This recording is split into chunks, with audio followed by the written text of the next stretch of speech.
കൊട്ടാരക്കര സ്വദേശിയാണല്ലേ. എങ്ങനെയാണ് ആദ്യമായി ഈ സന്തോഷം? വലിയ സന്തോഷം. ഇതെൻ്റെ രണ്ടാമത്തെ അറ്റംപ്റ്റ് ആണ്. അപ്പോൾ കഴിഞ്ഞ വർഷം പ്രിലിംസ് പോലും ക്ലിയർ ചെയ്യാൻ പറ്റിയിരുന്നില്ല. അപ്പോൾ ഈ വർഷം എല്ലാ സ്റ്റേജസും ക്ലിയർ ചെയ്ത് റാങ്ക് ലിസ്റ്റിൽ എത്താൻ പറ്റിയതിലും IAS കിട്ടുന്നതിലും ഒക്കെ വലിയ സന്തോഷമുണ്ട്. എത്ര കാലം മുമ്പ് തുടങ്ങിയതായി ഈ പ്രിപ്പറേഷൻ?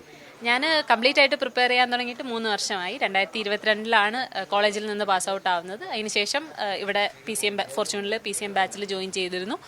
ആദ്യത്തെ അറ്റംപ്റ്റ് എഴുതി, പ്രിലിംസ് കിട്ടിയില്ല. രണ്ടാമത്തെ അറ്റംപ്റ്റ് ഇപ്പോൾ എല്ലാം ഒരുമിച്ച് ക്ലിയർ ചെയ്യാൻ പറ്റി. ഇവിടുന്നൊക്കെ ബന്ധുക്കളൊക്കെ എന്താ ഇപ്പം വിളിച്ചു കഴിഞ്ഞോ? എല്ലാവരും വിളിക്കുന്നുണ്ട്. എല്ലാവരും വലിയ സപ്പോർട്ടായിരുന്നു. റിലേറ്റീവ്സ് ആണെങ്കിലും പാരൻസ് ആണെങ്കിലും വലിയ സപ്പോർട്ടാണ് തന്നത്. വലിയ സന്തോഷം. എല്ലാവരുടെയും സപ്പോർട്ടിൻ്റെയും കൂടെ ഒരു റിസൾട്ടാണ് ഇപ്പോൾ കാണുന്നത്. കേരളം തന്നെയാണോ തിരഞ്ഞെടുക്കാൻ പോകുന്നത്? കേരളമാണ് ആദ്യത്തെ ചോയ്സ് ആയിട്ട് കൊടുത്തിട്ടുള്ളത്. പക്ഷേ വേക്കൻസിക്കൊക്കെ അനുസരിച്ച് എങ്ങനെയാണ് വരുന്നതെന്ന് അറിയില്ല. വീട്ടിലാരൊക്കെയുള്ളത്? എൻ്റെ വീട്ടിൽ അച്ഛൻ, അമ്മ, അനിയൻ, അപ്പൂപ്പൻ, അമ്മൂമ്മ എല്ലാവരും ഉണ്ട്. അച്ഛൻ അമ്മയും ടീച്ചേഴ്സാണ്. അനിയൻ +2 കഴിഞ്ഞ് നിൽക്കുന്നു. എവിടെയായിരുന്നു പഠിച്ചതൊക്കെ?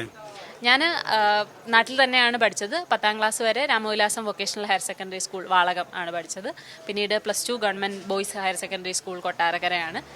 അതിനുശേഷം മാർവാനീസ് കോളേജിൽ നിന്ന് BA English language and literature 2022 പാസ്സായി. ഒരുപാട് ആളുകൾ ഇപ്പോൾ സിവിൽ സർവീസ് മോഹമായി ഇങ്ങനെ പഠനരംഗത്തേക്ക് വരുന്നുണ്ട്. അവരോട് പറയാനുള്ളൊരു അവർക്ക് നൽകാനുള്ളൊരു പ്രചോദനം എന്താ?